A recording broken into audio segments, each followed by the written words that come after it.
selama ini manusia Indonesia kita lebih banyak diisi otaknya, hati sering kosong, agama dangkal, akidah rapuh, moral rendah. Memang kemudian muncul banyak orang-orang pintar, cuma sayang tidak benar.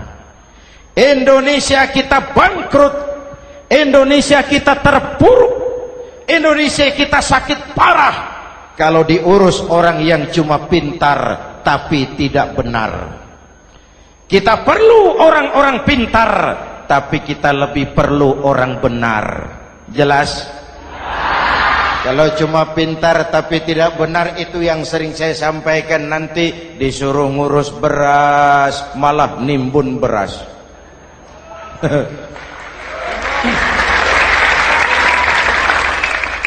Disuruh ngurus laut malah jadi bajak laut. Disuruh ngurus hutan rame-rame jadi orang hutan. Jutaan hektar hutan Indonesia kita ini merupakan kekayaan sumber daya alam kita yang harus digunakan bagi sebesar-besar kemaslahatan rakyat. Yang disuruh ngurus hukum malah bikin hukum seperti pisau, tajam ke bawah, tumpul ke atas. Jangan heran lalu di masyarakat muncul street justice, pengadilan jalanan, sebagai refleksi dari ketidakpuasan melihat sikap hukum yang sangat berpihak. Kalau yang kecil salah, hukum cepat-cepat ditegakkan.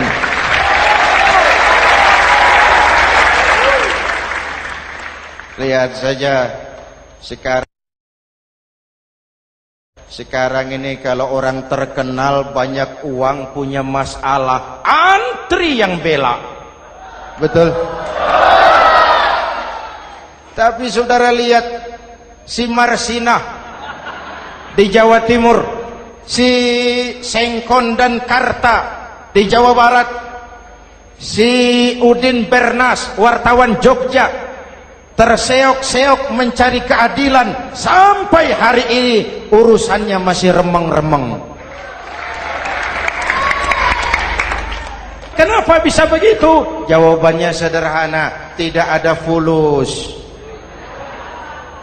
Ada fulus mulus, tidak ada fulus manfus. Betul? Jangan sampai para penegak hukum kita terjebak pada lagu baru, maju tak gentar membela yang bayar. Biar bertentangan dengan nurani, biar bertentangan dengan public opini, biar bertentangan dengan rasa keadilan. Siapa yang bayar, itulah majikan. Mau benar atau salah, belain terus. Kalau seperti inilah hukum kita, mafioso keadilan akan tetap gentayangan. Hadirin yang saya hormati, 13 tahun beliau berjuang di Mekah meluruskan keyakinan, memantapkan akidah, meneguhkan iman. Dari situ segalanya dimulai, dan ke situ segalanya akan menuju. Intan paling mahal, mutiara paling berharga, tidak lain adalah nilai-nilai keimanan. Kalau itu sudah tergadai, apalagi yang bisa kita banggakan dalam kehidupan ini? Kita merasa harta kita berharga, belum ada artinya ketimbang iman. Kedudukan kita punya nilai pun belum ada artinya ketimbang dengan nilai-nilai keimanan. Itu intan paling mahal, itu mutiara paling berharga. Harta baru ada manfaatnya kalau dilandasi dengan iman. Jabatan dan kedudukan baru terasa gunanya kalau dilandasi dengan keimanan. Kalau jabatan lepas dari iman, yang akan lahir Fir'aun baru. Jelas? Kalau harta terlepas dari iman, yang akan muncul adalah konglomerat korun. Kalau ilmu pengetahuan terlepas dari nilai dasar keimanan, maka yang akan muncul adalah ilmuwan pelacur. yang menyalahkan yang benar, membenarkan yang salah untuk kepentingan pribadi. Dan kondisi seperti itu tidak akan membuat kita makin sehat. Oleh karena itu pada kesempatan ini, pesan pertama saya, menghadapi zaman susah tetap jaga akidah, tetap pelihara keyakinan. Kesulitan bukan untuk ditakuti, untuk diatasi. Hidup adalah kerja keras, bukan keajaiban. Perubahan tidak akan datang hanya dengan simsalabim abragadabra.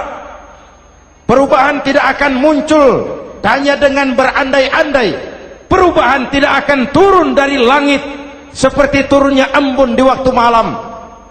Perubahan adalah kerja keras, sehingga Al-Quran membimbing kita, innallaha la yughayyiru ma biqaumin hatta yughayyiru ma bi anfusihim. Allah tidak akan mengubah keadaan suatu bangsa kalau mereka tidak mau mengubah apa yang ada di dalam diri mereka. Yang ada di dalam diri itu rule of thinking, state of mind, cara kita berpikir, cara kita memandang kehidupan, cara kita mengatasi persoalan.